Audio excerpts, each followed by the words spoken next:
hevitra ndray amin'ity atoandro ity tonga manatrika ty famaranana ny fotoana androany ity isika dia manasanao sady hitsangana amin'ny toerana misy anao fa hanome voninahitra an'Andriamanitra isika sy hametraka izao fotoana izao eo am-pelatanan'Andriamanitra. Dia androany aza anisan'ny olona mpijery fotsiny ianao fa anao tena mpandray anjarany amin'izao fotoana izao ho mpame voninahitra an'Andriamanitra na amin'ny hira izany na vavaka izany ninina fanompona atao eto dia ho mpandray anjara ianao satria zasy ianao dia samy nataon'Andriamanitra hoe hanompo azy tonga eto amin'ity toerana ity. Dia androany raha tonga eto ianao dia oka tena hivavaka amin'ny fonao eto ambavaka sady ny fonao androany hoe hay andray izay hoentin'ny tompo amin'ny alalan'ny mpanompony eto androany na amin'ny teny zany na amin'ny fiderana izay hoentiny eto na ny fampiarezana ninina zavatra hanompotsika ny tompo eto dia oka tena ho ataonao amin'ny fonao rehetra izany ndao tsika hivavaka tompo. Andriamanitra rehetra tsara izay any an-danitra mbola misaotra sy makasitraka anao indray izay ny amin'ity fotoana amin'ny roa ity. Misaotra Jesosy ny amin'ny fahasoavana izay ampombanao ny fiainanay ahafahanay manatanteraka izao fanompona izao indray. Tompo tsy ny amin'ny herinay na amin'ny fahaizana fahalalana fa fahasoavana mbola ahafahanay mijoro tahaka an'izao.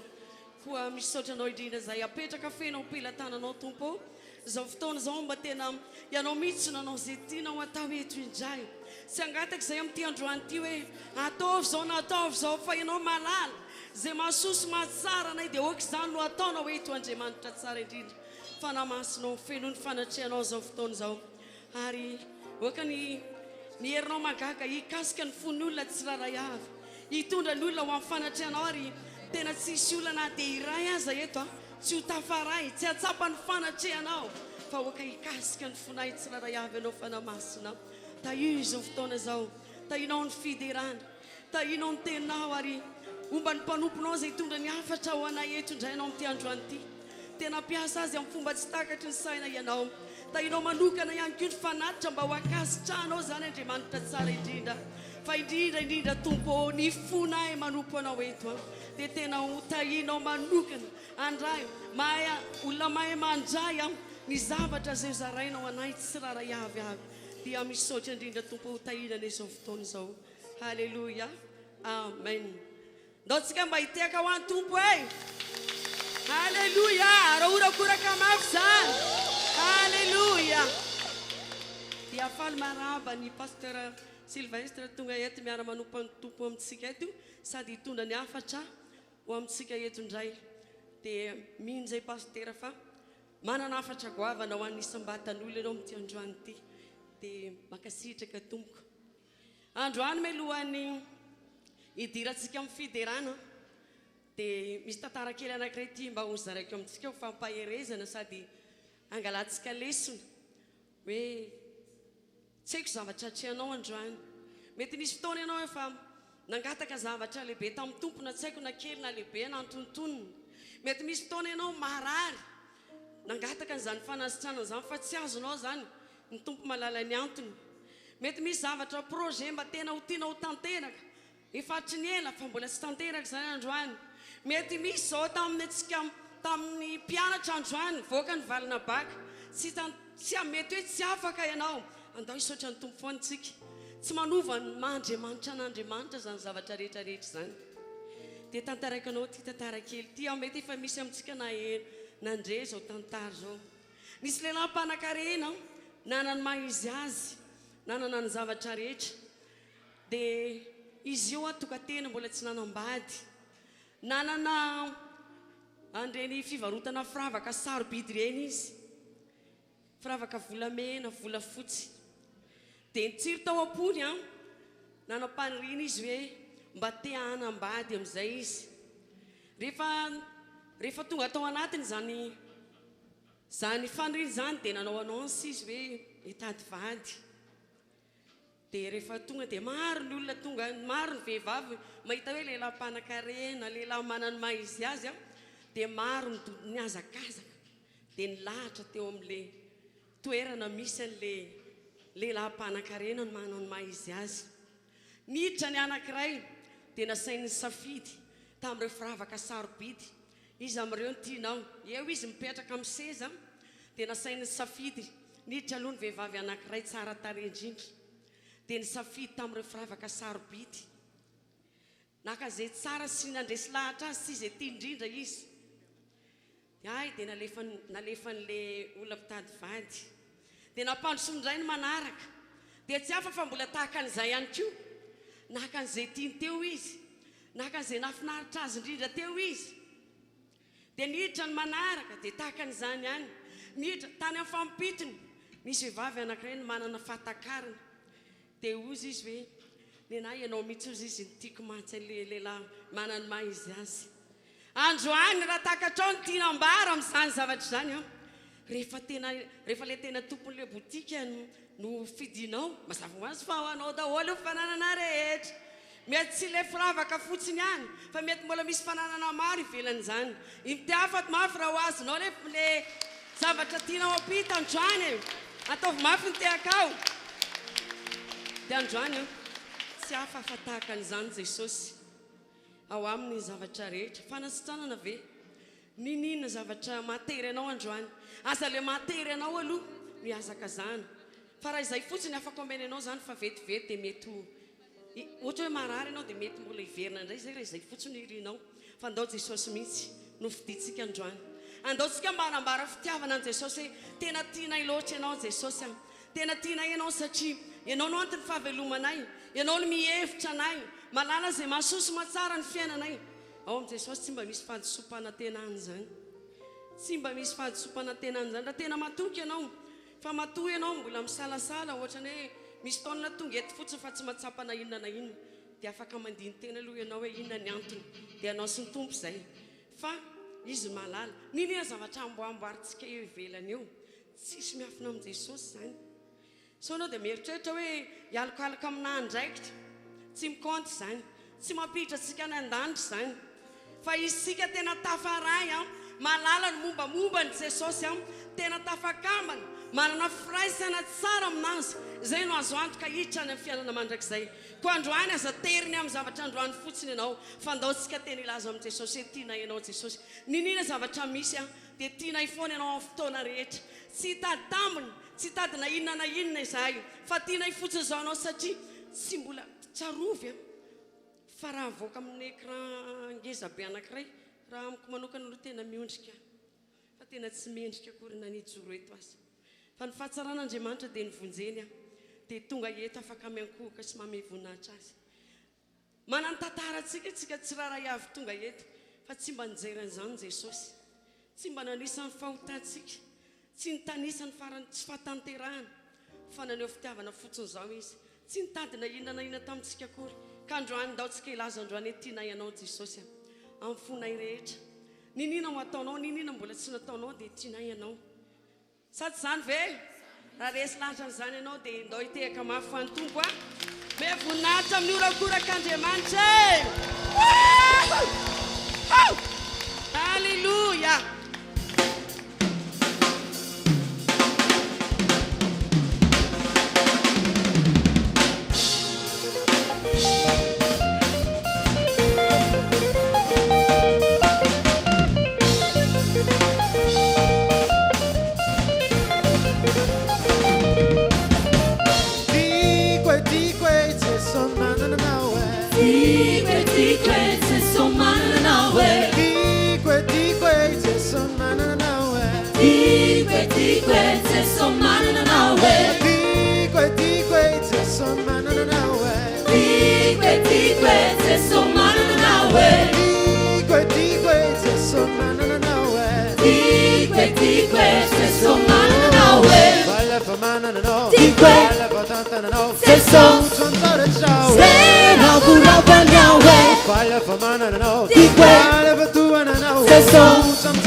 So nawe Tikwe sesomana nawe Tikwe sesomana nawe Tikwe sesomana nawe Falo fa mana nawe Tikwe Falo fa tata nawe Seso Tu tam sore cha Sera kuraba nawe Falo fa tua nawe Tikwe Falo fa tata nawe Seso Tu tam sore cha Sera kuraba nawe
Tena tsapanao ve ny sarobidiny miaraka amin'ny Jesosy.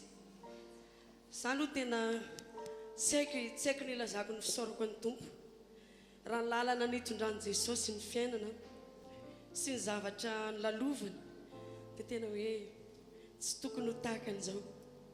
Tsy haiko intsony izay ny hafarako raha ohatra hoe tsy tao amin'i Jesosy aho. Za indrindra mahatonga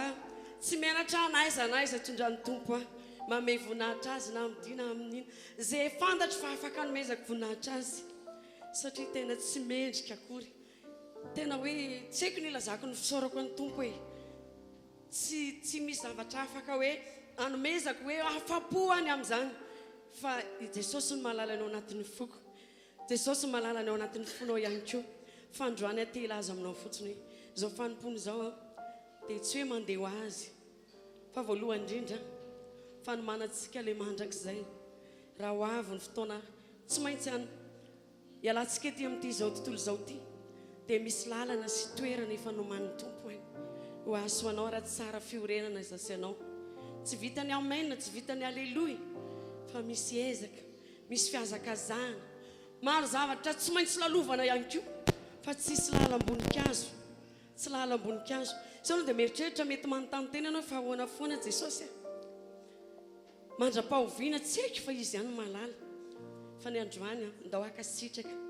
andao hifaly amin'i Jesosy foana tsika eny amin'ny fitondrana aza reraka ianao hoe mandalo ady ianao dia tao hita eny amin'ny endrika hoe ry maloko dia tsy hafa amin'ny olona any ivelany valy tsika raha tahaka an'izany fa ny olona ao manompo ny Tompo mandalo ady fa efa fantany hoe le tompony fandresena efa manomana ny fandresena ho azy dia tsy tazana eny amin'ny endrika hoe maloko tsy tazana eny amin'ny endrika hoe kivy fa ny voninahitry ny Tompo mandrakotra foana sady zany ve ndao tsika ilaza amin'ny Tompo hoe tianay foana Jesosy ny fitondranao tena hoe faly hatrany izay ny amin'ny fifidiananao sy ny namonjenao ny fiainanay fieny fankasitrananao fotsiny izay amin'ity androany ity Tompo ianao no mihevitra izay momba le rehetra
Vadikiaminao sai,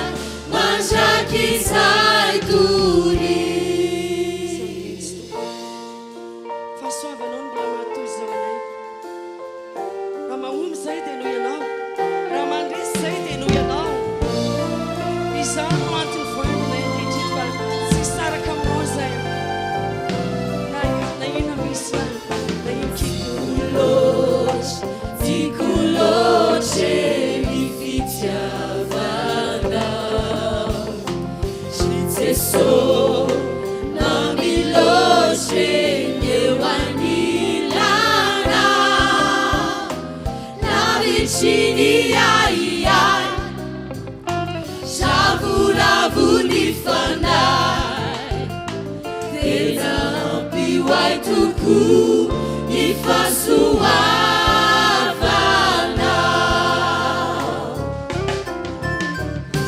Tena soa tsara loatra fitantananao, ny fiainanay matoa mivoatra dia notaianao, na ny seja mamay hetsehina zindraindray, dia tsy lavo famitsoa ianao no miato anao. Mbola toky anao ifikisaminao, tsy misy mahavitanay afatsy anao ry Jesosy, nifelinan'izay ataonay aminao, tsy vadikiaminao zay, mandraky izay tory. mbola toky an'i Jesosy foana anao hatramin'ny Mbola toky anao ifikisaminao, tsy misy mahavitanay afatsy anao ry Jesosy,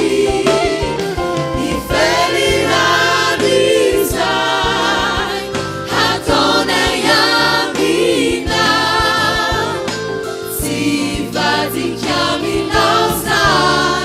mandraky izay tory.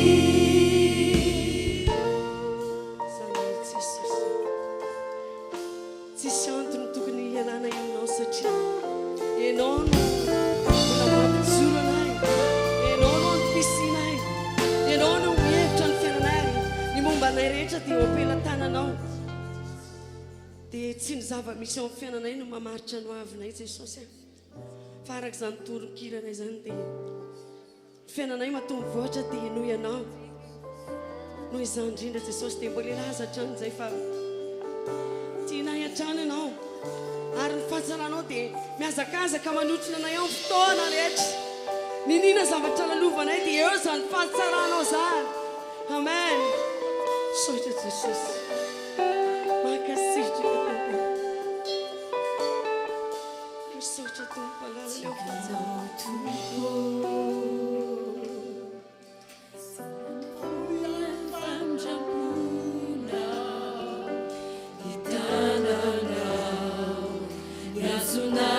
Fiainako imaraina vao mifoa, mandrapatoriko Jesosy io, iraiky ny hatsaranao, fikianao Tompo, tsy mba mafoy any famintram-pona, miazonany fiainako, mimalaina vao mifoa, mandrapatoriko Jesosy io, iraiky ny hatsaranao. Toky anao teo amin'ny fiainako,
Fefeoan'ny tompony tananao avereny taribavaka tiako ianao raha eo malalako ianao Jesosy sakaizako ianao fanahy masina atolotra anao no aviko raha eo atolotra anao no momba fanahy masina atolotra anao ny tenako Jesosy eo sotra tompo amen ndao ity atana mafy dia mazao ny toeraty alleluia dia manona ny fiadanan'ny tompo amintsika ny tenako fifaliana ho andray no miarabanao sy miara-manompo an'Andriamanitra miaraka aminao eto manahoana daholo tompoko misy tsy mamaly kosa manahoana daholo zay ny tokony izy olo-kafaria raha miarabanao valianao za hitory ny tenin'Andriamanitra aminao indray aza miavinavina amiko ihany tompo faly indray fa tafahoana aminareo eto androany hivavaka fotsika nolotra ny fiainantsika no avintsika eo am-pelatanan'Andriamanitra spesial ny fotoan'androany hariva satria na ny tenin'Andriamanitra zay hoetiko na ny fampahirezana dia mifandraika indrindrany amin'ny efatrandro izay ataontsika ho fanamariana ny raika amby efapolo taona ny marimarina fa zao na efapolo taona azy io ny apôtra efa tamin'ny 5:7 izy mivady no efa nisehatra tamin'ny asan'Andriamanitra fa ny fiangonana voalohany efapolo taona lasa dia ampasan'ny malo misy azy ireo zany amen na zay nametrahany anay efapolo taona lasa satria ny tena marina tokony hivavaka teto zay mivady tamin'izany andro zany vao vita androndra dia nisy fanentanana taloha kely hoe ho antsika zay te ampasan'ny malo ka manana frais afahana mivavaka any androndra dia antsika mivavaka efa manana frais zay afahana makaty androndra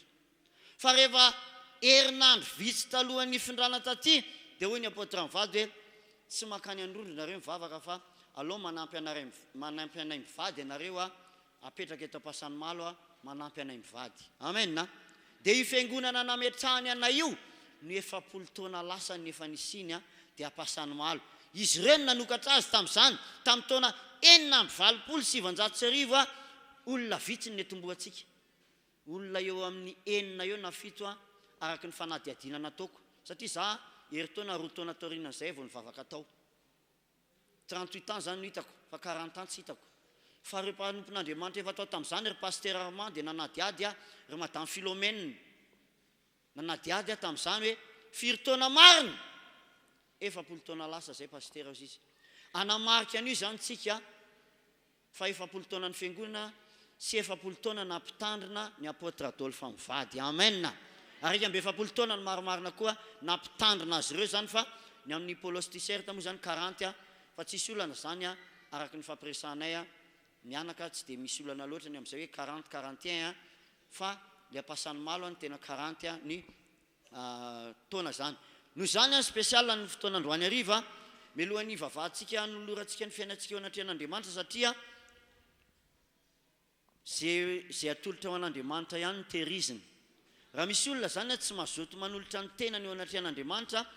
dia tsy adidin'Andriamanitra izy. Zay ny teny mahatonga na mampianatra anao hoe rehefa mba tonga re ny fotoana iraisana saina hoe andao hiara hivavaka dia miara mivavaka daholo tsika rehetrarehetra. Fa tsisy hoe mbola variana hoe jerijery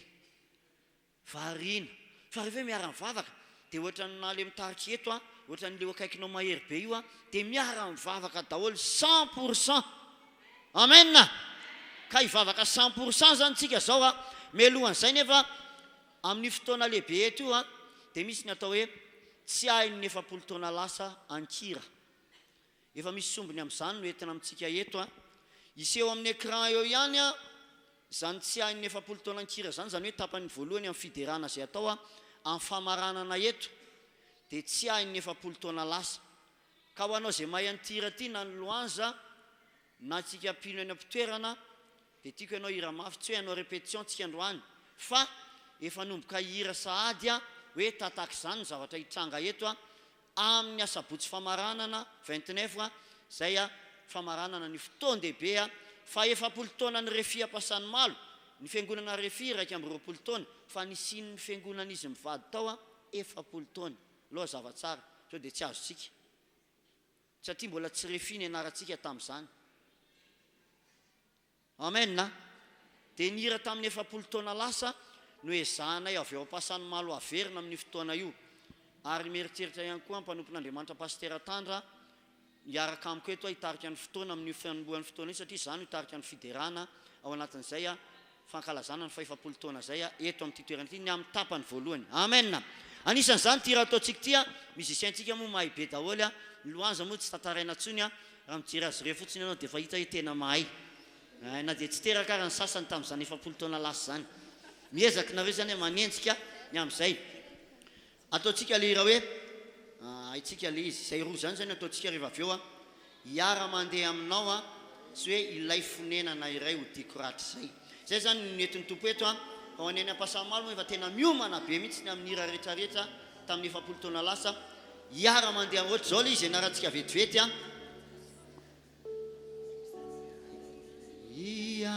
aloha ataontsika mbambankely hiara mandeha aminao atsisa Jesò no irikutoko oraiswe oraisni tanaka tsusamina atuluchuku anifu anusu asusi sana chunaisale namurana sarusata siala tuku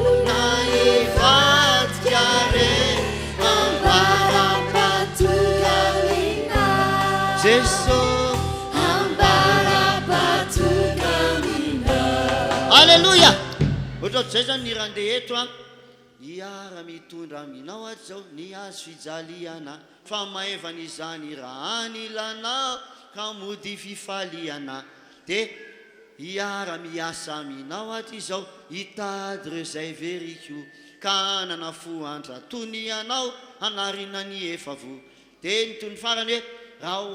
avy ndray tsy ho ela ianao izao andaony ety iaraka aminy navotanao andovany lany refrain androso salazonay zale namorana siala tokoa na ivady siala toko na ivadika re ambarapatongamina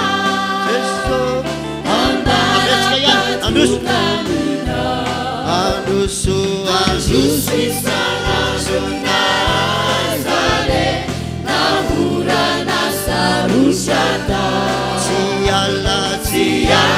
toko na ivadika re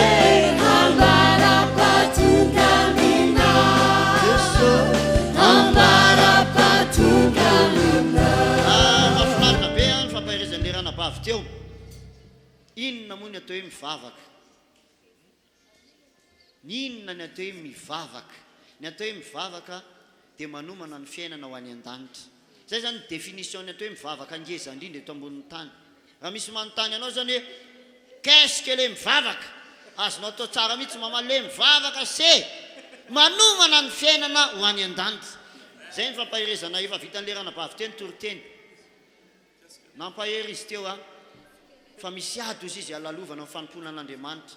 zay maharitra hatramin'ny farany ihany no vonjeny ary zany anisan'ny zavatra atao hoe slogan io fotoan-dehibe ataontsika io dia anankiroa ny tena ivon'le izy voalohany dia hoe kely ny andohanao fa lehibe ny afaranao rehefa mivavaka faharoa zay maharitra hatramin'ny farany no vonjeny zay zavatra roa zay zany tena slogan ahita-petadindrina an'izany zany ianao amin'ny fotoana io na eto na ny ampasan'ny malo satria zay ny antony tena ivavahantsika alleloia dia eo anatin'izay zany dia izy zay omenany teknisianna ihany moa zay hira zay fa ataontsika indray le hoe ilay fonenana iray dia vita zay dia hivavaka fotsika an'olo tena ho an'ny tompo reo hira reo ny fidiko manokana atao eto androany milaza fanolora-tena mampisaitsaina ny amin'ny mandrakizay miresaka ny amin'ny hoe tsy ala amin'Andriamanitra atsika mbola maro tokoa ny tsy mahay azy eto androndra fa na ny anam-pahasamalo koa raha betsaka ny latsaky ny efapolo taona sy ny mpino voaingana tsy mahay an'le izy zany fa ataontsika zany voninahitr'Andriamanitra dia misy écran moa eto dia mazava ho azy fa hainao ihany le hira rehefa mijery ianao izany ataontsika le ilay fonena ohatra zay indreo le izy ilay fonenana iray odikoratrizay fonenana mamiratra miaraka miray fonenana iray vaovao asolony ety fonenany vao avotra sy afa averina ihany ilay fonenana iray odikoratrizay fonenana mamiratra miaraka miray fonenana iray vaovao asolony ety fonenany vao avotra sy afa-kelotra aza miajam-pitsore saonena avy amanatonany ilay mpamonjy anao eotane mavesatra misakandalana areo ilao zay avoko aza miandram-pitsore aza mianja saoneninao avy amanatonany io ilay mpamonjy anao niotane mavesatra misakandalana mavesatra misakandalana areo ilao zay avoko sandatsy dia ajanontsika ny amin'iny lavalava daholo moa le hira fa sombiny prochainement zay natoranao teo zay ny amin'ny zavatra isepase eto amin'ny tapany voalohany amin'ny famaranana fa efapolo taona nampitandra ny apôtre Adolphe Mivady tataka zany hira ao anatin'izany hoe iza no asaraka valiny fora voatokora manana latabatra tsisy mihitsy tsisy dansa mihitsy zany amin'io fa mitapany faharoa vao misy dansa ohatran'ny fanaontsika eto a fa nitapany voalohany a atsiaro hitondra atsika tamin'ny fanompona tamin'ny 70 taona lasa ny rafiderano anatin'izany dia tehaka hatramin'ny voalohany hatramin'ny farany tsy hoe sombony ihany a fa hatramin'ny voalohany hatramin'ny farany reto tanako reto efa vala amby 30 taona nitehaka ho an'i Jesosy fa tsy mbola simba mandrak'androany tsy mbola rovotra mandrak'androany tiavan-tanana mavy ianao an'Andriamanitra atoloran'Andriamanitra ny fiainanao ndao hivavaka an'olo tena ho anatrehan'Andriamanitra atsika iray eo misotranao zay tompo afaka manolotra ny fiainana indray to ampelantananao fa soavanao anay ty androandroany ty fitahinao anay no afahanay tompo manolotra ny hoavinay ampelantananao manamboatra ny amin'ny fiainanay tompo eny Andriamanitra misotranao tokoa ny amin'ny nisiny zao fiangonana zao tamin'ny alalan'ny apôtre Adolphe mivady a zay netomboka tamin'ny olona vitsy fankehitriny dia fa amanjatony amandrivony maro tompo malala misotranao ny amin'izany fitiavanao zany sotra Jesosy ndreto zay manolo tena mba tsy andalo fotsiny ane zao fiarahanay zao fa hatrany an-danitra any zao fiarahanay zao ho voatahirinao zay amin'ny fanomponanao tompo malala vangio zay amin'ity androandroany ty a vangio zay Andriamanitra ny fonay aoka tena hanjakanao atoloran'Andriamanitra ny mombanao rehetra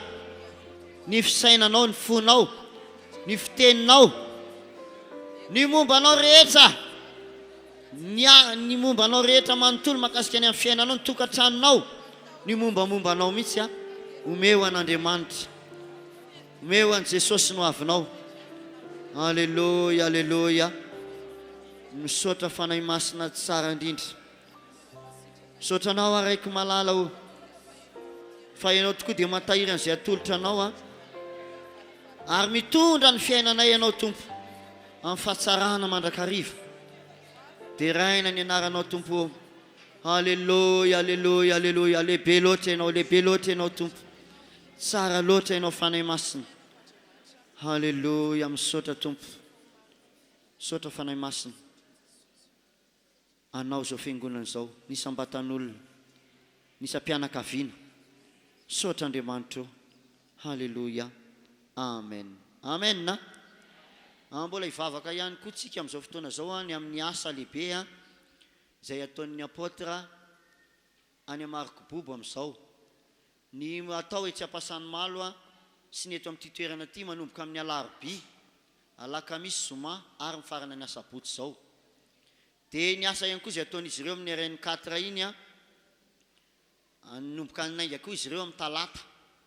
zany hoe aorinan'ity herinandro ty zany a andeha indray izy ireo mila hery mila vavaka ny mpanompon'Andriamanitra amen na ndao tsika mba hivavaka fo azy ireo a ny kipa rehetra zay andeha ny mpanompon'Andriamanitra lehibe a mba ho arovan'Andriamanitra amin'ny loza avita be amin'ny asan'Andriamanitra satria tsy kilalao nataon'izy ireo any reraka ny aina ary zay ny toriteny hoetiko eto amin'ity toerana ty androany mbola tsy natsapa reraka ve anao tamin'ny fanomponan'ny tompo sao dia mbola misy zavatra tokony amboarinao tsy mbola natsapa hoe vizaka izany ve anao tamin'ny fanoloran-tenanao an'ny tompo sao dia misy zavatra tokony amboarinao zay zany toriteny eto androany fa le izy tsy hoe mitady ho vizaka ianao za hitady vizano a Jesosy a tsy izay fa rehefa tena ao tsara ianao dia tsy maintsy tonga amin'izay fotoana zay hoe misy fotoana ianao matsapa hoe reraka fa na reraka azy ianao dia misy ambiansa foana miaraka amin'ny tompo reraka amin'ny mpanompolan'Andriamanitra reraka reo groupe de louange miaraka amin'ny mandendeha fa misy ambiansa miaraka amin'ny Jesosy foana ary tsy te hiala amin'ny asa zay efa nametrahan'ny tompo fa na zany na tsy zany mila vavaka avy amiko sy avy aminao atanterahana izy ireo ny asan'Andriamanitra ndao hivavaka tsika zay azonao anatin'izay fampahirizana zay a metinao mambavaka izany vavaka tsika raha io misaotranao zay afaka hivavaka indray ho an'ny mpanomponao a sy ny asa zay ataon'izy ireo Andriamanitra atoato zay efa nanomboka tamin'ny omaly tany amin'ny faritra Marikobobo any tsotra Jesosy ny famindraponao ny amin'ny tanàna io a sy ny manodidina ny fitiavanao aneo amin'ireo mpanomponao manao ny asa. Tahina ny fotoam-pamaranana androany any Marko Bobo, mitsangana ny malemy, mivany problema maro amin'ny anaran'i Jesosy. Misy fahombiazana miaraka amin'ny mpanomponao any an-toerana. Tsotra Andriamanitra tsara indrindra fa miany asanao ianao any amin'ny faritra Marko Bobo momba ny mpanompolanao ianao sy ireo ekipa rehetra izay mandeha any. Tahina ihany koa ny fotoan-dehibe 40e anniversaire izay manomboka amin'ny alarobia izao eny am-pasan'ny malo, mifarany eto amin'ny sabotsy. Famindraponao ny amin'izao fiangonana izao. Ny fitiavan'Andriamanitra ny eo aminay tsiray avy. Tahina, ambinina, hoasoavina ny amin'ny fotoana rehetra izay atao Andriamanitra amin'ireo fotoana ireo. Tahina ny fiangonana tena ho vonina ary tena hanao izany fotoana izany ho zava-dehibe indrindra ihany koa eo amin'ny fiainana izany. Mino aka dia miteny fa tahina ireo fotoana ireo. Vavak'izay Andriamanitra ny amin'ny amboro malandy sy ny asa izay mbola atao amin'iny faritra iny Andriamanitra tsara indrindra o. Tahio, ianao no omba azy ireo, ianao ny arovana amin'ny ratsy izy ireo. Fedana ny tompo hanapaka amin'ireo ekipa rehetra izay andeha any. Amin'ny anaran'i Jesosy fahombiazana ireo fotoana ireo. Maro ny olona vonjena, maro ny olona tafiditra ao am-balan'Andriamanitra ary voasoratra ny an-danitra ny anarany mba ho vonina atr'ilay Andriamanitra ray reriany izany. Saotra Andriamanitra, saotra Jesosy, ho tahina tokoa izy ireo. Tononiko fa resy Satana, ambinina ny asa amin'ny anaran'i Jesosy. Amen. Amen na. Irositsika amin'ny fanomezana ho an'Andriamanitra eto amin'ity toerana ity. Amin'ny firy moa tsika mirava ny hariva? Amin'ny telo sy efany? Amin'ny efatra? Voalamina tsara izany fotoana rehetra. Fa iroso avy hatrany tsika ny amin'ny fanomezana ho an'Andriamanitra eto amin'ity toerana ity. Raha ny tokony izy dia tokony ao aorianan'ny tenin'Andriamanitra ny fanomezana na dia tsy toriteny makasika ny amin'ny fanomezana raha ny toriteniko. Fa makasika ny amin'ny atao hoe mila misisika tsika amin'ny fanompona an'Andriamanitra. Amen na. Dia androany zany dia mila misisika ianao ny amin'ny fanatitra. Aza manaiky ianao raha tsy mba misisika ny amin'ny fanatitra hoe alao mba hanao fanatitra misisika androany. Le fanatitra misisika somary manao effort, manao ezaka, tsy tahaka ny mahazatra. Izany daholo ny atao hoe misisika amin'ny fanompona an'Andriamanitra. Ka raha azonao atao ny manao an'izany, na dia mbola tsy nitoriteny aza, ataovy eto amin'ity toerana ity androany fa ho tahian'Andriamanitra anao izany. Amen. Aza mba manao an'izany hoe ry zareo mpanambola izany, fa ianao dia manambola ihany koa ianao, dia manaovy ianao androany. Amen. Eny ary, ao anatin'izay tsika angataka lohan'ny zanak'iray zany vavaka ho an'ny fanatitra dia ambadik'izay dia iroso izy ireo anao hira ihany eto amin'ity toerana ity. Anao hira anankiroa zany izy ireo eto amin'ity toerana ity sy izay zavatra mbola apetraky ny tompo ao anatin'izy ireo ihany koa ao anatin'izay fitariana izay dia meko azy ireo any amin'ny micro zany. Sy mivavaka aloha dia izay tsika vao mitsangana manao ny amin'ny ampafolo-karena sy ny fanatitra. Vavakisika tompoko. Ray masina tsara indrindra izany an-danitra ao tsy mitsahatra misaotra sy mankasitraka anao izao ny amin'ny fitahinao Andriamanitra tsara indrindra. Koa androany tonga amin'ny fotoana izay ahafahanay manome izay fitahina avy aminao ihany. Ary sombony avy amin'izany no entinay miankohoka sy manome voninahitra anao, manaja anao eto amin'ity androany ity. Tahio ny fonay tsy anao izany tahaka ny fiainana mahazatra. Fa mba tena ho tery ny fananay tompo anao zavatra mihoatra sy anao zavatra mahafapo anao sy mahafaly anao hatrany. Koa androany Jesosy eo, hitanao ny fony tsiraray avy. Izay rehetra manome amin'ity androany ity tompo dia ho tahinao manokana izy. Ary misy tsy manan-komena androany dia Andriamanitra mahay miantsony tsy misy ho tonga misy ianao ka hitany fiainany tsiraray avy. Ho tahina efa be amin'ny asanao ihany koa ny fanomezana izay ho tanteranay tompo ao ho voninahitra ny anaranao. Misaotra tompo malala ao amin'ny anaran'i Jesosy. Amen.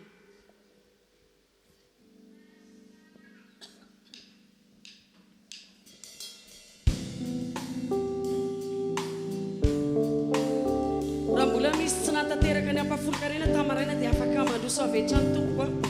dia tatazana tokoa mba nizatra ny fanatitra eny am-pitoerana.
Servo lascia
matoritory zany alleloia dao moa le hitsangana mpitoerana misy atsika fa manjary malaindaintsika azy mitaky ny torimaso rehefa ohatra ny lera ohatra ny zao andaotsika tena anome voninahitra ny tompo hoe tena ilaza amin'i jesosy hoe tiatsika foana miaraka aminy inona ady na inona olana dia tsy saraka amintsika sady zany ve ndao mba hitehaka anome voninahitra ny tompo ary tsika ao anatin'izany a dia ilaza foana tsika hoe tiana hainao jesosy tiana hainao andriamanitra tiana hainao fanamasinao mamina loatra ny fiainana miaraka aminao halleluia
fanamasina dia ndao moa le laza zany tsika satria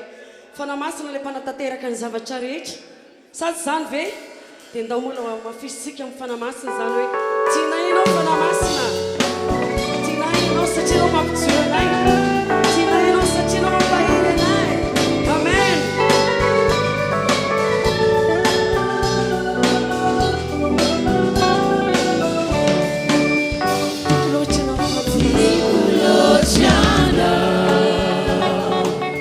Fanai masino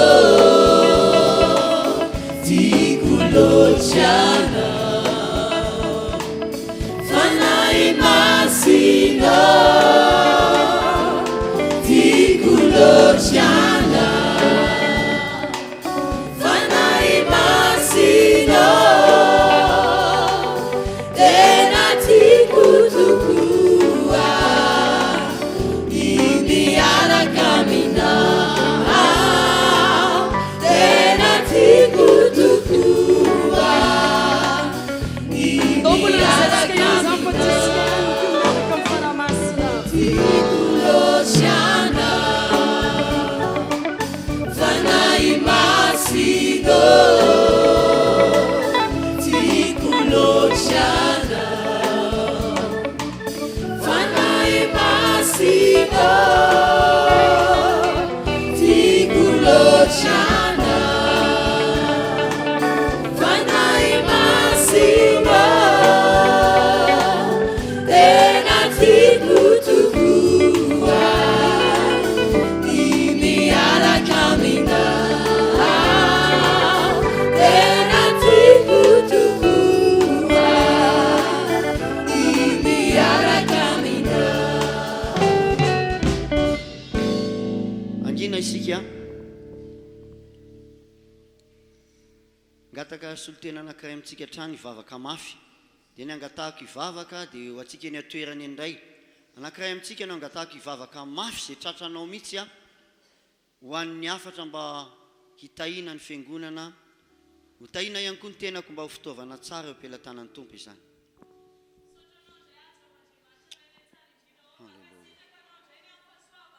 halleluja sotra tompo halleluja sotra tompo halleluja sotra tompo amen amen amen amen halleluja sotra tompo amen amen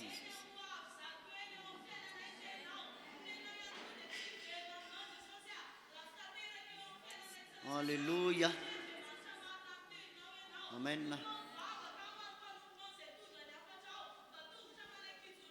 amen amen amen halleluja sot sot tompo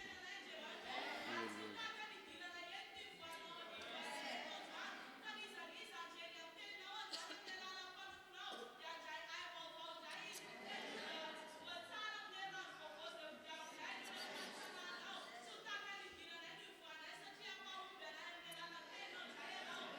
Hallelujah.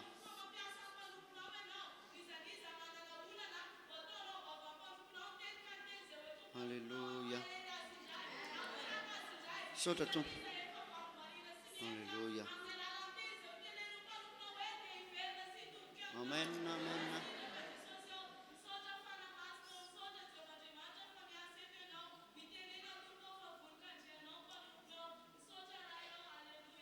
Amen. Ndao ty atana mafany tompontsika dia samy mahazo toerantsika.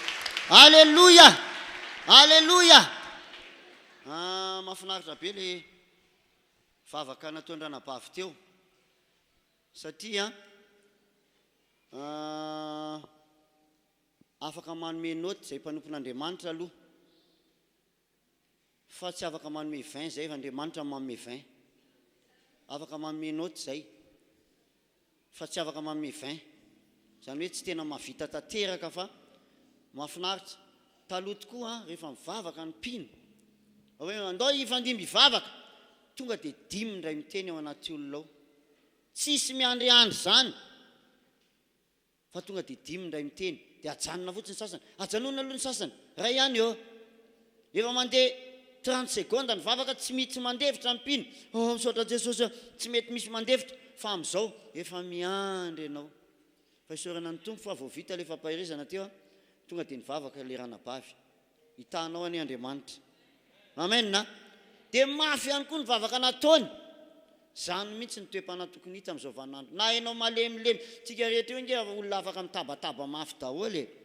tadidio rehefa any amin'ny tranonao any ianao le mifamaly kely nareo roa satria misy olona mifamalimaly foana mantsy zany tsy miala amin'ny fiainana misy hevitra dia tadidio miteny mafy mihitsy ianao tsy adinoko akory nareo fa mba zestako aorinao aingoko za mila aingo ao arina koa zany nareo mba miaingo tsara eto mazao toerana tompoko ya sao dia hiady amin'reto lohanza reto indray aloha izy repetraka alleloia alleloia zay mihitsy ny tenin'Andriamanitra androany aloha tsika maky baiboly aloha hoe inona indray ny tian'Andriamanitra ampitaina androany io na dia tenin'Andriamanitra efa eninao injato aza misy zava-baovao foana meny tompo anao satria Andriamanitra dia manao zava-baovao foana misy hetsika foana toa ny fanamasina ao anatin'izany amenna Lioka 7:20 andininy 7:20 sy ny 4:20 io indray no meny tompo atsika androany Lioka 7:20 andininy 7:20 izany dia hoy ny anankiray taminy nisy mpianatry ny tompo anankiray nanontany azy nanontany any tompo tompoko mo vitsy va no hovonjena ary Jesosy taminy dia hoy ny anankiray misese hiditra amin'ny vavahady ianareo fa hoy zao aminareo maro no tadiditra fa tsy ho afaka zay voalaza ny bokin'ny Lioka hoe misese hiditra amin'ny vavahady ianareo fa hoy zao aminareo maro no mitadiditra fa tsy ho afaka le fisisiana makany an-danitra misy ambaratonga ny ohatry ny hoe mianatra ihany tsika izao ny mpianatra anankiray dia raha vao mbola ataoko hoe any amin'ny garaboly izy na any amin'ny kilasy ambany indrindra dia mbola ampahirezina izy amonjy fotoana andeha hianatra aingakaingana ianao ndana misasa efa kaiky ny lera mpianatra amin'ny filazan'io aingakaingana sao dia tara eo ho anao aingana ny sakafonao anaka sao dia tara eo ianao miditra fa miditra amin'izao ianao aza milalao fa tonga dia hohaniny hanina mpianatra io lazain'io dia efa manomboka lehibebe izy mbola mpianatra ihany efa manomboka tsy atosika anao tsony izy amin'izany hoe andeha sasa zany alohan'ny mianatra mpianatra ihany io izy ihany dia efa matosika ny tenany andeha hianatra izy rehefa manomboka lehibebe izy indrindra fa ty amin'ny kilasy dia any amin'ny université tsy misy mihitsy mpianatra ny université ka mbola sain'ny papany na mamany hoe ndana misasatare alohan'ny andeha hiasa na zavady alohan'ny andeha hianatra ndana misasatare ka ny tiako atongavana androany dia izao ho atsika ato amin'ny tompo dia misy ataoko hoe ambaratonga ohatran'izay tian'Andriamanitra iandehanantsika amenna misy ambaratonga ny atao anatin'ny fanompoana hoe atongavanao amin'le hoe fitahian'Andriamanitra atonganao azo baccalauréat raha mpianatra ny resaka satria izay nanaovako ohatra teo raha tsy mandeha ambaratonga ny mpianatra io tsy azo baccalauréat mihitsy fa mifanekeny fandehanany tsikelikely amin'ny lalana hitondrana azy mahatonga azy afaka baka ho antsika ihany koa ny fanompoana an'Andriamanitra ny lamina rehetrarehetra ny tenin'Andriamanitra rehetra dia atonganao hitombo daholy amenna hitombo anao ny fanompoana an'Andriamanitra eto dia nisy mpianatra anankiray nanontany tompo hoe dia hoy ny anankiray tamin'ny vitsy va novonjena ary hoy Jesosy tamin'ny olona misy ese hiditra amin'ny vavahady ianareo fa hoy zao aminareo maro no mitadiditra fa tsy ho afaka ny fanompoana an'Andriamanitra tokoa dia mila ezaka mila inona hoe ezaka mila ezaka izao fanompoana an'Andriamanitra zao tsy vita fotsiny hoe tsy vitan'ny olona kamo tsy vitan'ny olona te hampiadana ny tenany, tsy vitan'ny olona te handany andro amin'ny zavatra maro eto amin'ity zao tontolo zao ity. Mila fotoana ny fanompoana an'Andriamanitra. Raha mahatsiaro fotsiny any apôtre Adolphe fa tarito kely ny sainao any aminy. Tsy mipetraka izany lehilahy zany noho ny amin'ny tompo. Io ny biraony. Impiry izy no hitanao eo amin'ny birao io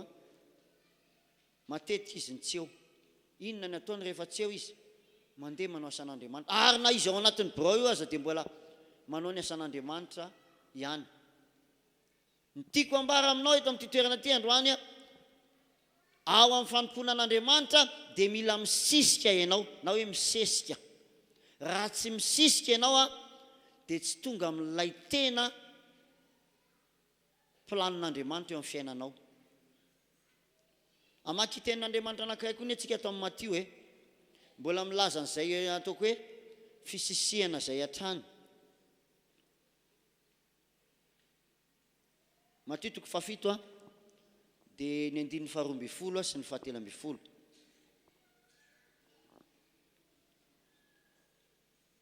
Matio 7 12 safady disy ny nandraisako an'ity zany. Matio 7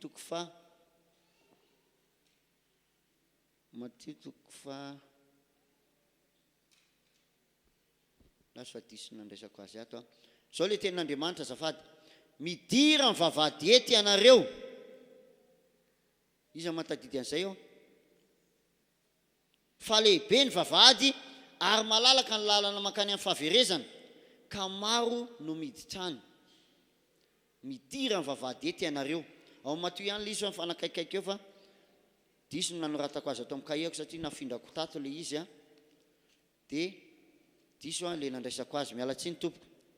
Midira ny vavahady eto ianareo. Ireo andin-tsoratra masina anankiroa nivakina taminareo dia milaza ny amin'ny fahasarotana zao dia antsika mankany an-danitra zao. Misy effort mila ezaka avy amintsika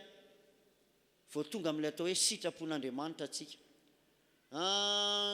Ny zavatra misy tokoa dia ny fanompoana an'Andriamanitra dia karazana didijado. Efa namparako teto zay fa mbola mafisiko eto androany. Ny atao hoe mivavaka dia misy didijadona avy any an-danitra. Anontany antsika inona ny atao hoe demokrasia aloha. Iza mba mpianatra afaka manazava an'izany hoe ny atao hoe demokrasia dia. Iza mba afaka manazava an'izany mitsangana ianao lazavao ny atao hoe demokrasia. Zany demokrasia zany tenenina foana amin'ny télé. Demokrasia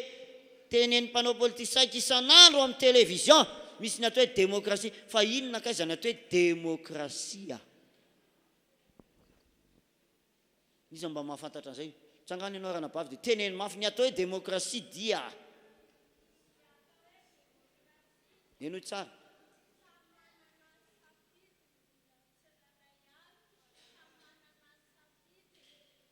Saotra tompoko. Mahay ianao, azonao ny atao hoe demokrasia. Ny atao hoe demokrasia ozy izy dia samy manana ny safidiny olona tsirairay avy. Tovy hevitra amin'izany ihany koa. Ny atao hoe demokrasia dia ny hevitry ny be sy ny maro no aravina hifanekena hanaovana zavatra ray. Ny atao hoe demokrasia dia misy ny fiaraha-mitantana ozy ny fanjakana amin'izao. Tsy ray ny filoham-pirenena fa maromaro. Izany hoe tsy olona ray zany ny tokony hanapaka ozy izy ry zareo fa aleo maromaro tsika ny manapaka. Ny atao hoe demokrasia lamina avy amin'ny tsirairay avy entina hitondrana zavatra anankiray. Zay ny atao hoe demokrasia. Izay demokrasia izay anefa dia tsy hita ao anatin'ny fiangonana, tsy tokony ho hita ao anatin'ny fiangonana kristianina ny atao hoe demokrasia. Fa ny mahatonga ny olona tsy tena tafiditra lalina amin'ny fanompoana an'Andriamanitra dia mbola mieritreritra izy fa demokrasia ny ilaina atao amin'ny fanompoana an'Andriamanitra. Zay mahatonga ny olona tsy tena tafasisika lalina amin'ny fanompoana an'Andriamanitra ny amin'ny fanoloran-tenany. Satria nahoana? Manana ny heviny izy, manana ny tiany tondrany ny fiainana izy, manana ny tiany tondrany ny volana izy, manana ny saina izy tiany mampetipety azy. Zay ny tiany hitondrana ny fiainany. Demokrasia zany. Ato amin'ny fiangonana tsisy ny atao hoe demokrasia. Fa inona ny ato amin'ny fiangonana? Inona ny filaza azy amin'ny teny vazaha le demokrasia teo dia inona le anankiray? Teokrasia. Saotra indrindra monsieur Polo. Teokrasia. Ny atao hoe teokrasia dia fanapahan'ny olona anankiray. Tsy maka ny hevitra ao izy. Tsy maka ny zavatra ataoko hoe manontany anao izy. Fa tonga dia zao no atao. Ary ny ao amin'Andriamanitra dia zao. Teokrasia ny ao amin'Andriamanitra fa tsy demokrasia. Ny atao hoe mivavaka dia manaiky ny didy jadona avy any an-danitra. Averiko aminao indray mandeha. Inona ny atao hoe mivavaka? Ny atao hoe mivavaka dia manaiky ny didy jadona avy amin'Andriamanitra. Misy didy jadona ataon'Andriamanitra ao anatin'ny fiangonana. Dia io didy jadona io lalana ahafahan'Andriamanitra mitanao io. Amena. Zany hoe lalana fantatr'Andriamanitra fa mahasoa ny fiainanao, mampety ny fiainanao. Zay ny ataon'Andriamanitra ao anatin'ny fiangonana. Kristianina ohatra antsika ohatr'izao. Anao misy zavatra zao tondran'Andriamanitra antsika.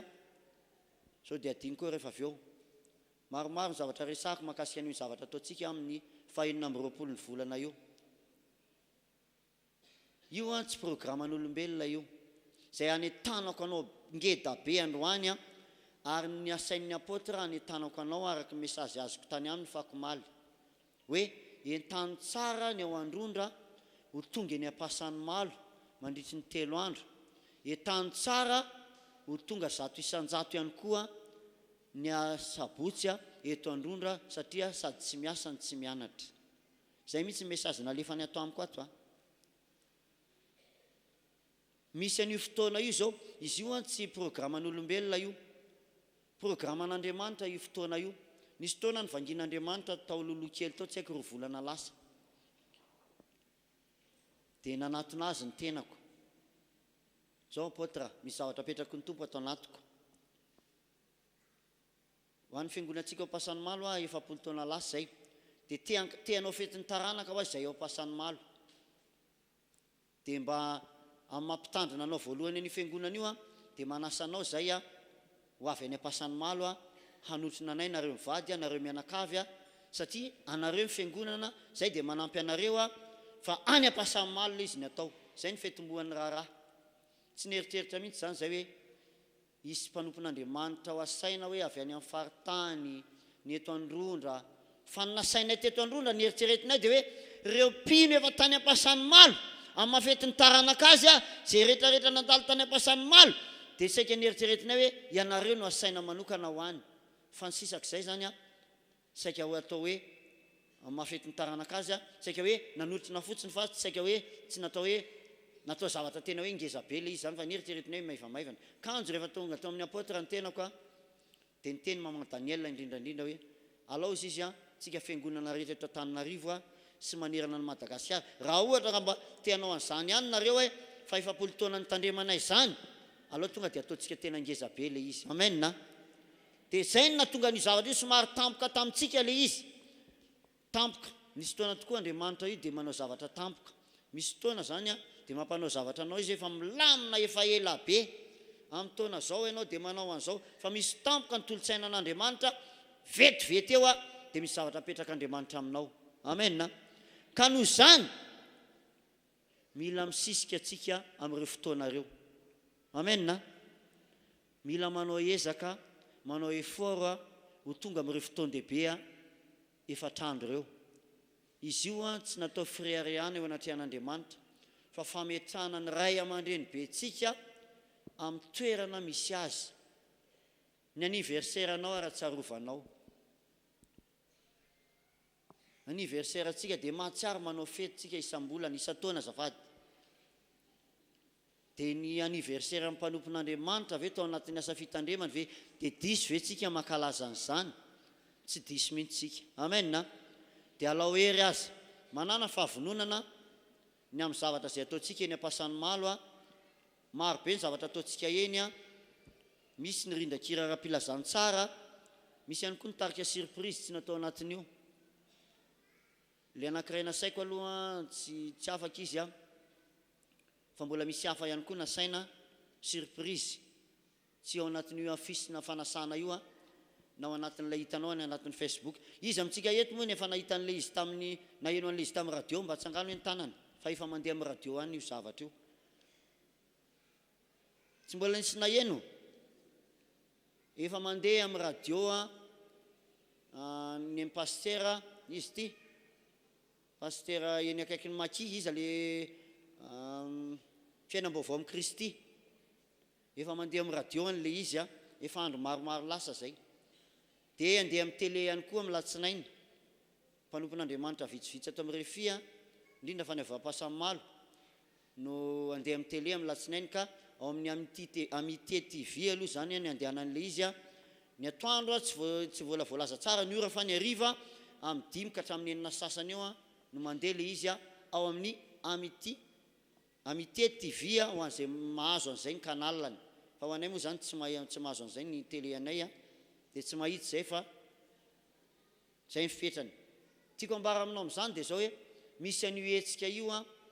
zay tokony hiarahantsika indray miaraka.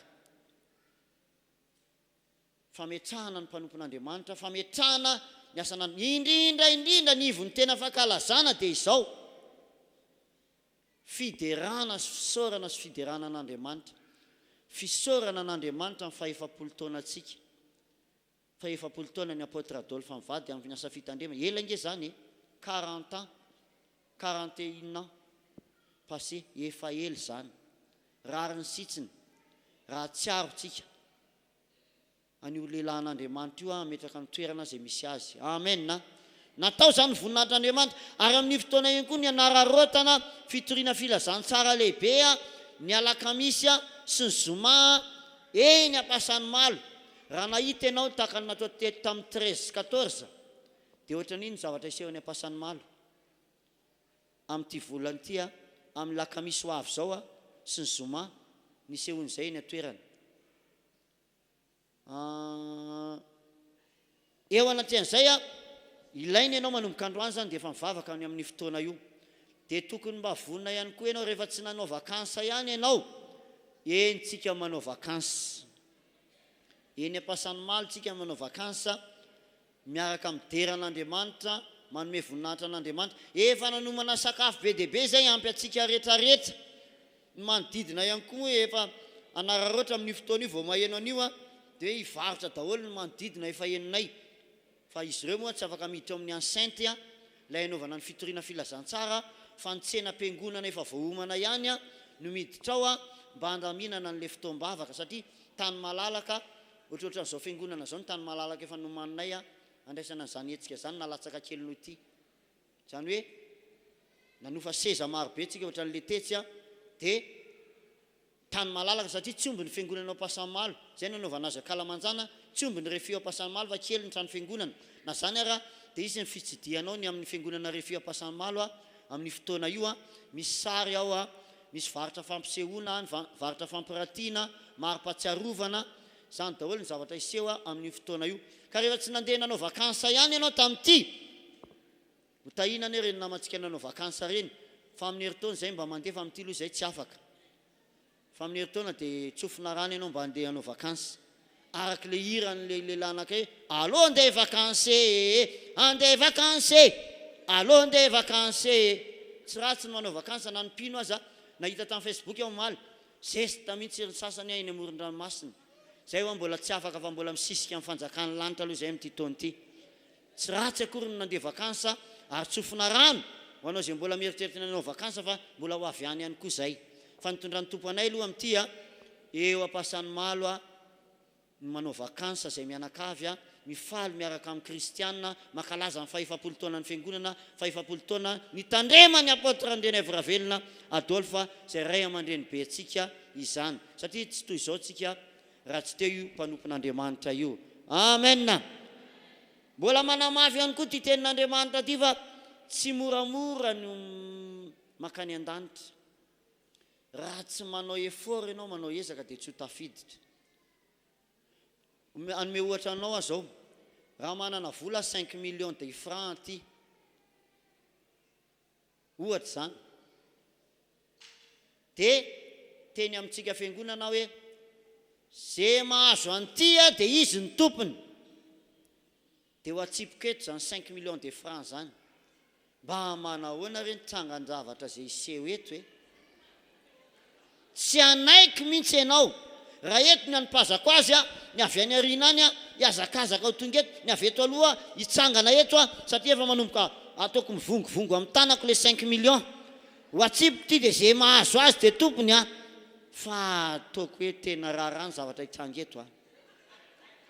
misisika ny sasany a manao ezaka ny sasany ary nazara tamin'ny toeranao a de tsy nanaiky raha tsy azo koa zany raha teo ambany teo ka nisy olona nampanantenana zany amiko a ka nipetraka teo a de tsy anaiky mihitsy afa tsy maintsy voatosiko ianao mikisana fa na iny zany tsy maintsy toe-boky satria te azo 5 millions de francs tenako ny tiako ambara amintsika fiangonana eto Androndra kely androany a tsotra ihany tena tiako ambara araky ty tenin'Andriamanitra ty Matio toko faha 1:12 Matio a toko faha 1:12 ary hatramin'ny andron'ny Jaona mpanao batisa ka mandraka ankehitriny ny fanjakan'ny lanitra de maninona rombany ary ny mpandrombaka makazy ankeriny misy tokoa karazana kristianina tsy mba mandrombaka mihitsiny ny amin'ny atao hoe fanjakan'Andriamanitra inona moa ny atao hoe fanjakan'Andriamanitra ny atao hoe fanjakan'Andriamanitra ozy ny sasany de fiainana mandrakizay rehefa nanontany anio tamin'ny fiangonana refy anankiray ny atao hoe fanjakan'Andriamanitra de fiainana mandrakizay marina tsy diso zany ekena fa ilay fanjakan'Andriamanitra ho antsika rahatrizay a anjavona hono ny sasany a poty zay de efa lasany a indray mpimaso de any veloma ary tany iona amin'ny tompo eny anabakabaky ny lanitra amena fanjakan'Andriamanitra any an-danitra fa ny fanjakan'Andriamanitra ambarako aminao ihany koa eto amin'ity toerana ty a ny atao hoe fanjakan'Andriamanitra de zao hoe le zavatra tian'Andriamanitra iarahanao miasa aminy amena misy zavatra tian'Andriamanitra mihitsy iarahany aminao e aza variny ianao ny amin'ireny zavatra reny io zao misy an'io 40e io a io indray zany tian'Andriamanitra iaraha miasa aminao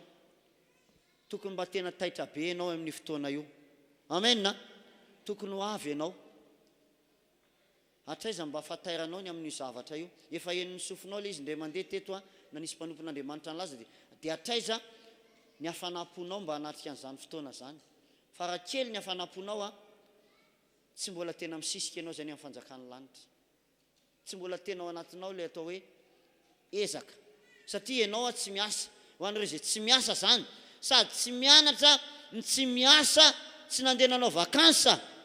de tokony aiza ny ahitananao eny ampasany malo ianao amin'ny laroby ataovy amenina eny tokony ahitananao amin'ny laroby sy alakamisy sy ny zoma de tsy moditsika mandritry ny 3 andro eny afa-tsy ny ariva ihany tsisy tranatonina tsika eny fa ny ariva mody a fa manomboka amin'ny toko hoe amin'ny 7 tsika ny tonga amin'ny 8 moa de efa misy hira fisoranao a ka hatramin'ny ariva amin'ny efatra sasany ihany ka amintsika mirava vita ny évangélisation ataon'ny apôtre no mitory ny tenin'Andriamanitra amin'ny fotoana io ho an'ny foana ny apôtre tsara fantatsika zany mandritra n'ireo fotoana reo ho an'ny foana ny apôtre Adolphe fa mandritry ny 3 andro any ampasany malo etiko tenenananao zany hoe zava-dehibe koa le any amena mba tonga anao andeha ho any izy ny anokatra ny fotoana io izy nitory ny tenin'Andriamanitra ny alakamisy izy nitory ny tenin'Andriamanitra ny zoma izy koa mbola manana anjara tenin'Andriamanitra ny andro fanokafany eto izy mety tsy manana tsy menay andraikitra ny amin'ny tenin'Andriamanitra izy eto satria izy ny fiara-banazy eto a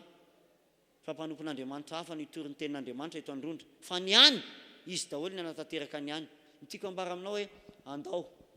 aza variny ho anao zay tsy mianatra mangala konzera mbola azo alamina mbola misy ny latsinainy hoe za paster za ry mpampiasa misy zavatra ataonay ohatr'izao ny anahy manokana aloha de naka konze mihitsy a dia mba nahazo congé tany amin'ny mpampiasa dia afaka manatrika ny fotoana io ho anao alaminy ny fotoananao io indray zany ny zavatra hitondran'ny tompo antsika ilaina ianao mba misisika mba hita ianao hoe mba io ianao fa tonga eo amin'ny toerana io satria nahoana ny tavan-dralahy mandrangitra ny tavan-dralahy zany hoe fahitananao any dia fa hery lehibe ho an'ny olona sasany ny fahitan'ny olona antsika marobe ohatr'izao inge amin'ny toerana io dia fa mahataitaitra ny sasany ay ve olona marobe ohatr'izao zany atao hoe mivavaka zany ozy izy ny mpandalo nde zay mba hitsangana eto zany daholo inge io teknikan'ny famonjena olona io isy ihany koa mety fizarana fanasana eny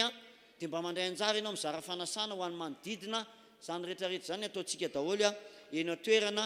dia mba tsy moditsika araky ny nambarako fa mba mirasaina ny amin'izay ataoko hoe fanatanterahana ny amin'izay sitrapon'Andriamanitra zay aza raisina hoe aitraitra io aza raisina hoe hevitr'olombelona io fa programan'Andriamanitra mihitsy izany ary ny tena mampahery dia misy tako zao hoe misy mpanompon'Andriamanitra avy any alavitra be rehefa natsoky telefônina tamin'ny olona io premium efa maromaro ihany ny laniko zay efa 5 angamba zay napiditra premium satria natsona daholo ny pastera rehetra any amin'ny faritany dia nafinaritra anahy dia misy pastera anankiray avy any amin'ny faritra andapa any tsy maintsy tonga zay pastera andeha avion zay mivady pour 4 jours eritreretana izy zany pour 4 jours andany any amin'ny 10 millions de francs malgasy farafakely miaraka amin'ny sakafo eto Antananarivo pour 4 jours amonja ny fotoana io fotsiny dia nahoana ianao zay etsy Andravoahangy ohatrina ny lanao frais 900 900 sy ataovy comparaison 10 millions de francs moins 900 sy moins 6000 fa tonga le olona avy any alavitra any andeha avion pour 4 jours nahoantsika eto Androndrakely ny tsy ho avy aza manao an'izany ianao ndao mba hiaraka raisaintsika fitahina ho anao anie zany fahasoavana ho anao ny fahatongavanao eny amena engane ka ho avy ianao zay ny tiako ambara efa maraparana ny tenin'Andriamanitra sady eto amin'ity toerana ty tsotra ny tiako ambara eto amin'ity toerana ty androany ny fanomponan'Andriamanitra dia mila misisika mila ezaka aza velan'ny olona ihany no mandeha fa ianao mila mandeha koa eo anatin'ny fanohanana rehefa tonga ny fanomezana dia matetika tsika ohatra hoe anao an'izao tsika dia misy karazan'olona mahafaly azy lay tsy mandray anjara fa manomboka androany tokony matezitra anao ny tsy mandray anjara tokony tsy mahazo aina ianao raha tsy mandray anjara zany natao hoe olona misisika amin'ny fanomponan'Andriamanitra misy zavatra tsy maintsy isisianao misy lamina petraka indro ianao tsy manaiky ianao raha tsy ianao le tafiditra ao anatiny zany natao hoe misisika amin'ny fanjakan'Andriamanitra fa aza manaiky gisitra zany tsoa manomboka androany folo ny olona ilaina ohatra dia tafiditra ao anatin'le folo ianao anao an'izao iny zakonkozy ianao amen fa tsy hoe kory avelanao mandeha daholo ny hafa ianao tsy te hisisika avelanao ny alefa anareo zany zao indray hony anareo zany 40e anniversaire anareo zany Androndrakely famaranana anareo zany anareo dia tena anay tokoa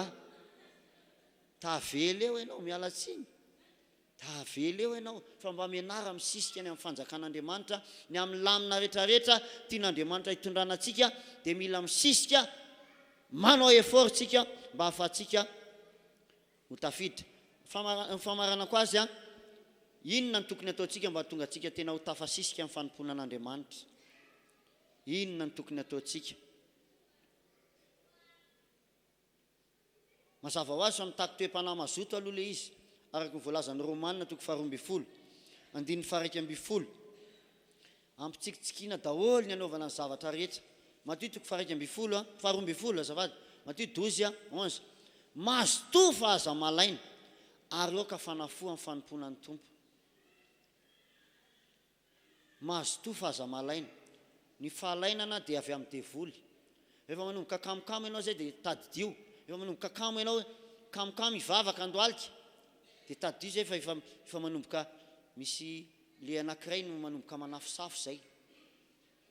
dia ilaina ianao manohatra an'iny amin'ny fahazotoanao tsotro zao fotsiny tsary dia voly tsy ho amin'izany akamona zany mihitsy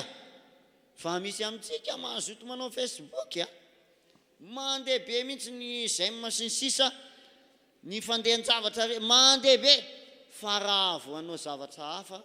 fitoam-bavaka ny atendrim-bohatra hoy ny hoe lehilahy lehibe mivavaka amin'izao na ihany koa ny vehivavy lehibe manao an'izao dia kamokamo ny sasany mila mazoto ianao rehefa ao anatinao ny fo mazoto dia tafasisika ianao zay ny amin'ny fanjakan'Andriamanitra dia mazava ho azy fa ny olona ratsy toe-panahy koa tsy ho tafasisika mihitsy amin'ny fanompoana an'Andriamanitra miankina amin'ny toe-po koa izy io zay mahatonga amin'ny Petera voalohany milaza Petera voalohany toko 2 andiny voalohany Petera voalohany toko 2 dia ny andiny voalohany koa esory ny lolompo rehetra sy ny fitaka rehetra sy ny fihetsaram-belatsia sy ny fialonana ary ny fanaratsiana rehetra ny ndramiko itenin'Andriamanitra io nomeny fanamasina mba entina nambarana hoe raha ohatra ka olona maloto fo na olona metsara velatsia na olona misy fialonana dia tsy ho tafasisika mihitsy izy amin'izany atao hoe fanjakan'Andriamanitra zany tsy afaka mihitsy izy no tafiditra ao anatin'ny zavatra tian'Andriamanitra hitondrana ny amin'ny fiainany eo anaty an'Andriamanitra zany fahonona tena ihany koa ilaina ato amin'ny Timoty 2 toko 4 tovitovy amin'le fahazotoana ihany fahonona-po tsy mifanalavitra zany hoe olona mazoto sy olona mahonim-po amin'ny zavatra rehetra mahonona tena amin'ny zavatra rehetra Petera voalohany azavady Timoty 2 toko 4:5 Timoty 2 toko 4:5 fa ianao kosa mahonona tena amin'ny zavatra rehetra miareta amin'ny fahoriana ataovy ny asan'ny evanjelista tanterano fanomponao fa ianao kosa mahonona tena amin'ny zavatra rehetra ny fahonona tena dia tena ilaina amin'izao fanompontsika an'Andriamanitra zao mahony tena misy karazany roa mahony tena io ny mahony tena anankiray voalohany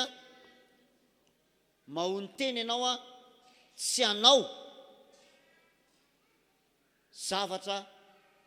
ataoko hoe zavatra tsy mifanaraka amin'ny sitrapon'Andriamanitra mahony tena ianao tsy ho tafiditra amin'izany intsony zany hoe matsapa fahafahana ianao anaty an'Andriamanitra mahonina tena anao ianao tsy manao an'izao intsony fa ny faharoa dia zao mahony tena amin'ny zavatra tsara indray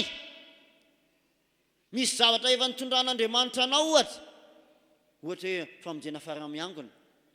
ilaina fahonona tena nge zany le mahony tena tianambara io dia zao hoe voafehanao mihitsy ny tenanao monjy fiaramiangona zay ny atao hoe mahony tena amin'ny sitrapon'Andriamanitra vo maîtrisenao mihitsy ny tenanao enao tenako io tena io nge azo resahany androany zao mifota amin'ny 3 maraina efa indrona ka ty androndra zao tamin'ny maraina be tamin'ny 5 efa tonga taty dia miverina tany Ampasamalo dia miverina ty ndray zao dia ody any ndray zao ny baikoko ny tenako nanomboka tamin'ny 3 maraina enao ry vatan'ny Monsieur Sylvestre nitsangana ianao teo dia nitsangana izy mandoalika ianao dia nandoalika izy ndao ianao misasa lasa izy ny sasa ndao pasoa ny lambanao dia mipasoa ny lamba ity tenako ity ny baikoko baikoko ny sainy fieritreretako fa nandeha io zao ataonao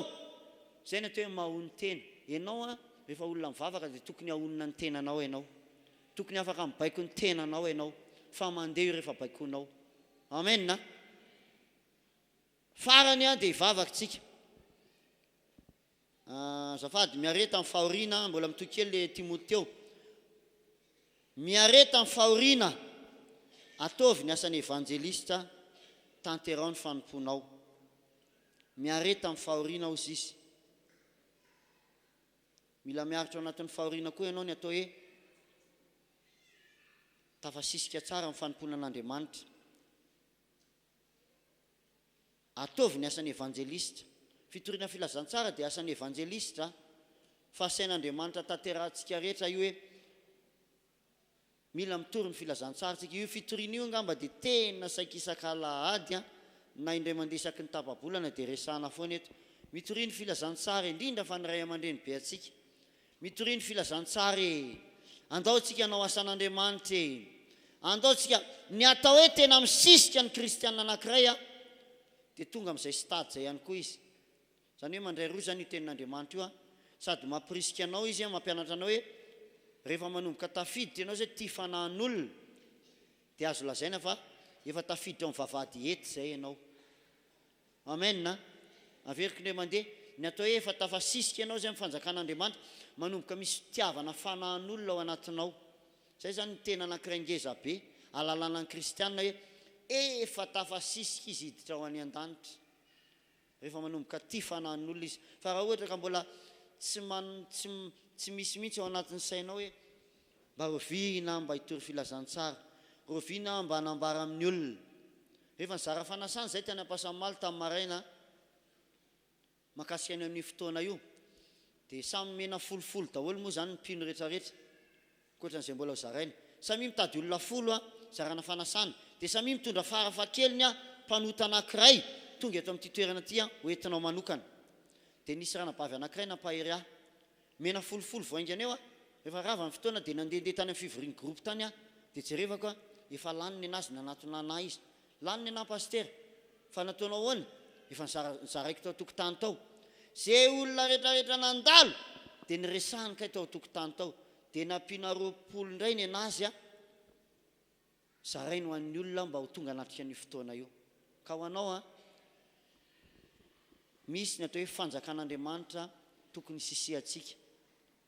engany ianao manomboka androany mba hitan'Andriamanitra ao ny tarehanao hoe io raha anina fa tena misisika any amin'ny fanjakako amen ny amin'ny zavatra rehetra hitondran'Andriamanitra atsika zany dia mahitanao Andriamanitra hoe io ianao fa manana fahavononana zay ihany no atonga anao tena ho tahian'Andriamanitra be ho asoavin'Andriamanitra be satria raha tsy tafiditra ao anatin'le fanjakana ianao dia tsy mahita mihitsy ninona fitahiana toriana eto Jesosy magagy Jesosy mahery ianao anefa tsy ao anatin'ilay fisisihana tsy tonga mihitsy ianao anatin'ilay toerana andraisana an'ilay fahasoavana na ho resahana foana zany fahasoavana zany resahana foana ny fitahiana engany manomboka androany olona vonina tsara ianao mba hisisika any amin'ny fanjakan'Andriamanitra amen na amin'ny lafiny rehetra mihitsy zany tekiteneniny zany mety ho reraka ianao anao garda ohatra manderaka nezany garda zany tady fa ty fiangonana misy atsika eto Androndro ty dia misy olona miandro foana 365 jours sur 365 jours tsy anontany ianao androany izy amintsika tonga eto mba manao garda ho an'ny sasany ve zany ozy ianao tsy ho anao koa ho anao zay mijery tsara mihitsy zany satria ianao koa miomana ho any an-danitra amen na maro be tsy zay ihany tsy ozy izy ianao tsika rehetra ve dia anao garda daholo ekeko tokoa fa maro ny zavatra ilan'ny tompo atsika io maro be ny zavatra ilan'Andriamanitra atsika misy fotoana tena mandreraka mihitsy ny zavatra ampanaovin'Andriamanitra hoe reraka ianao maha olombelona anao fa araka ny nambarako teo tsy hamonanao Andriamanitra misy ambianso ao anatin'izany ary atonga anao ho tahian'Andriamanitra ny fisisihanao amin'ny fanompona an'Andriamanitra engany hanazavany sainao Andriamanitra ka tonga anao tsy tafandromandry androany ao anatin'izany afatr'Andriamanitra zany samy mivavaka tapitra ny fotoana misaotra Jesosy misaotra tompony amin'ny nafahako nanambarany afatrao ny amin'ny atonga anay tena anao ezaka ny amin'izao fanoloran-tenanay eo anatrehanao zao misaotra Andriamanitra fa misy olona eto tena nandray amin'izany teninao zany ary misy olona eto tena ho vonina ny amin'ny sitraponao ampianaro Andriamanitra zao fiangonana zao tsy ho variana ary anana fahazotoana amin'ny fanomponanao fanahy masino ampianaro ny tsiray avy ampianaro zay Andriamanitra ny amin'ny sitraponao alleluia alleluia alleluia eto ianao fanahy masina androany anavatsavany anatin'ny tsiray avy ny fotorotoro sy mangorakoraka Jehova tsy mba ho ataonao tsinitsinina izany eny fanahy masinao ampaherezo ny tsiray avy eny fanahy masinao kasio zay ampianaro indray zay eto amin'ity toerana ty androany ny amin'ny fiara-miasa aminao zany zay marika anankiray lalàna fa misisika zay ny amin'ny fanjakanao. Fanahy masino ampianaro zao fiangonana zao, ampianaro zay fanahy masina. Ako anatinao ny etaetapo androany anana etaetapo ny vavaka ianao amin'izao famaranana amin'ny fotoana zao fa va ianao aprisy ny tenanao. Ianao ihany mampirisika ny tenanao fa tsy ny eo akaikinao kory aprisy ny tenanao Alléluia, alléluia, alléluia. Deraiko ny anaranao tompo, deraiko ny anaranao tompo fa misy fiainam-baovao mihitsy amin'izao fiangonana zao ny amin'ny fanomponanao. Misy fiainana hafa mihitsy ny ainan'ny tsiray avy amin'ny fanomponanao. Ireo zay mampiadana ny tenany Andriamanitra tsara indrindra ianao ny ampianatra azy Andriamanitra ny amin'ny sitraponao, ny amin'ny ezaka tokony ataony amin'ny fanomponanao satria mila ezaka ary mila fahavononana ny amin'izao fanoloran-tenana izao. Misaotra Andriamanitra, misaotra fanahy masino, kasio zay, misaotra raiko malala, manome voninahitra anao manaja anao fanahy masino. Manana fiainam-baovao zao kristianina eto Androndra zao ary mivavaka Andriamanitra mba samy tonga eny am-pasany malo ny tsiray avy amin'ity herinandro ty ho an'izay tsy mianatra sady tsy miasa ka mbola afaka mandamina ny fotoanany ihany. Ho tonga eto amin'ity toerana ty ny amin'ny famaranana zay fotoan-dehibe ihany koa iarahana amin'ireo mpanomponao maro manerana ny Madagasikara izany. Misaotra Andriamanitra, misaotra Jesosy misaotra fanahy masinao dia raina mandrakizay ny anaranao. Halleluja, halleluja. Misaotra tompo fa tsara ianao. Amen. Amen. Amen. Dia ny tokantranonao ianao dia mivavao an'ireo fotoanareo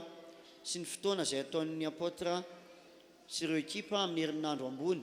Izany hoe aorianan'ity herinandro ity dia anainga ihany koa izy ireo dia eto mambavaka ireo mpanompon'Andriamanitra sy izay tokony mbola ho avy eto marobe moa ireo mpanompon'Andriamanitra vahidina saintsika indrindra fa ny asabotsy eto. Anisan'izany ry pastera Presley, pastera Tandra, pastera Eritina Vaonioloko, ry pastera Ndrema, ry pastera eny amin'ny Winersa.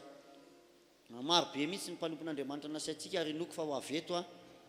satria misy ihany koa ny fiaraha-misakafo ho ataon'ireo mpanompon'Andriamanitra eto amin'ity toerana ity ny amin'ny famaranana. Dia misy ihany kosa nefa surprise